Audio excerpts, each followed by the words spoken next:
TV show Bluey is intended for children from the ages of 4 to around 7, and yet the internet is absolutely teeming with thousands of childless adults watching it, discussing it, and even theorizing.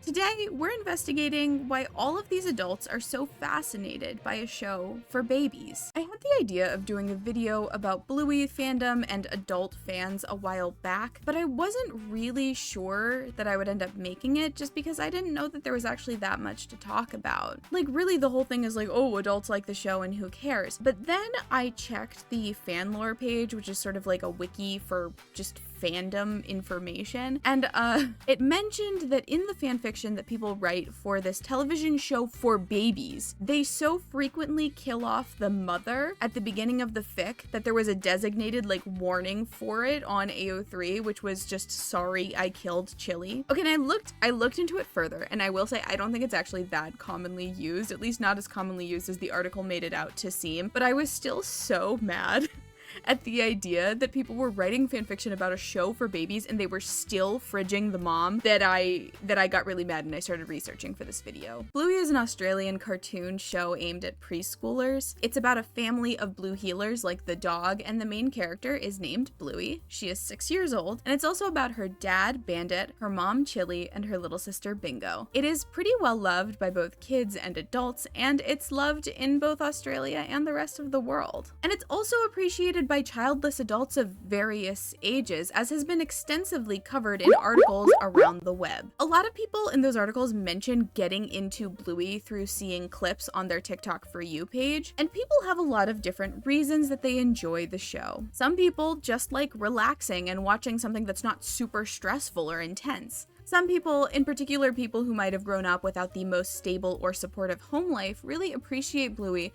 for its portrayal of a loving family, in particular the dad Bandit, who is a devoted and emotionally intelligent father. And I've even heard people say that watching Bluey makes them want to be a parent. Okay, Australia, I see what you're doing here. And I think that if people find comfort and support from watching Bluey, that is amazing. That's wonderful. Most people do something similar to a certain extent, like watching a comfort show or reading a comforting book or watching comfort videos. And if you personally are in the market for comfort videos, I could be your comfort video, baby. For the low, low price of making sure that you like and subscribe. But if you guys know me at all at this point, you know that I am a grade H hater, and you're not gonna get away with me just saying a bunch of nice things about adults watching children's shows. I have a couple of things to say, and what I will say is that these complaints and issues that I have definitely go for other situations of adults watching children's shows right now, not just Bluey. One thing I see a lot of that really bothers me is a certain sense of entitlement surrounding these kids' shows, where people sort of start to act as though children's shows should really be catering for them as adults. I've even seen a lot of people claim that Bluey is really a show for adults that can be watched by kids, and I think there's a reason why this happens. Often, there are people who will mostly or even exclusively watch children's shows as adults for whatever reason. Usually the ones that I see are because people maybe dislike swear words, or because adult shows are more likely to have dark or potentially triggering topics and they want to avoid those. But then because these people are adults with adult levels of cognition and adult level of problems in their lives, they start to want more. And that can manifest itself in, for example, adults demanding that these kids' shows show darker and darker content. Or it can manifest in them insisting that the show actually is analyzing these darker topics through various methods of conspiracy theory level media analysis.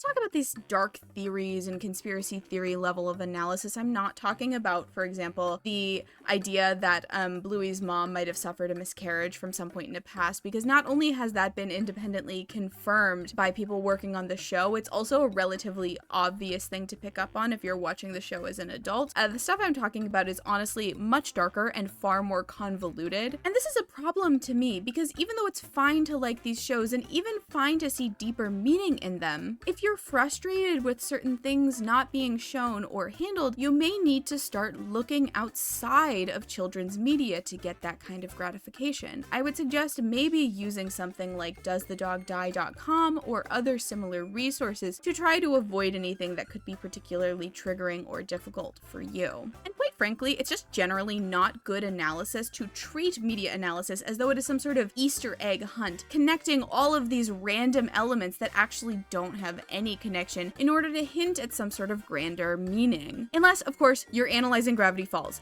which very notably does have an ARG as part of the show, and also the main villain is literally like a triangle, so like it's a little on the nose, but I mean, clearly like that one, it makes sense. One more kind of interesting anecdote to leave you off on is the story of the Bluey Facebook memes group. As far as I can tell from Reddit, at one point, someone who was in that main Bluey memes group decided they were tired of seeing constant posts from the woke crowd in, again, the Bluey memes Facebook group. And so they decided to create their own Facebook group for conservatives called Red, White, and Bluey. Astute viewers will note that yes, the show is Australian, but to be fair, the flag of Australia is also red, white, and blue.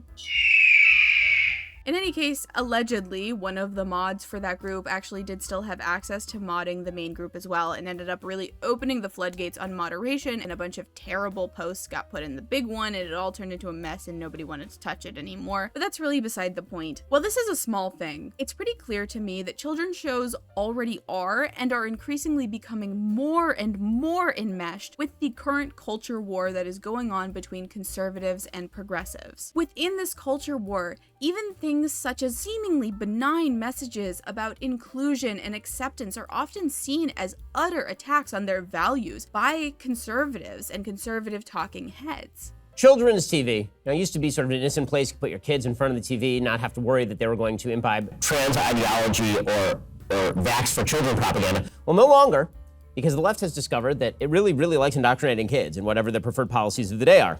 Trans ideology or vax for children propaganda. This stuff is important to people, and I don't mean to dismiss that when I tell people to look for substance elsewhere. And I also think that children's media should be good and it should contain valuable lessons. But I also think that portraying children's media as rife with dark hidden messages and pushing the idea that everything has this much greater and more serious meaning is dangerously close to the conspiracy theory laden mindset that plagues the right and that the right is currently using to interpret and analyze children's media. And I just think that that attitude and that mindset is something that we do not want to encourage.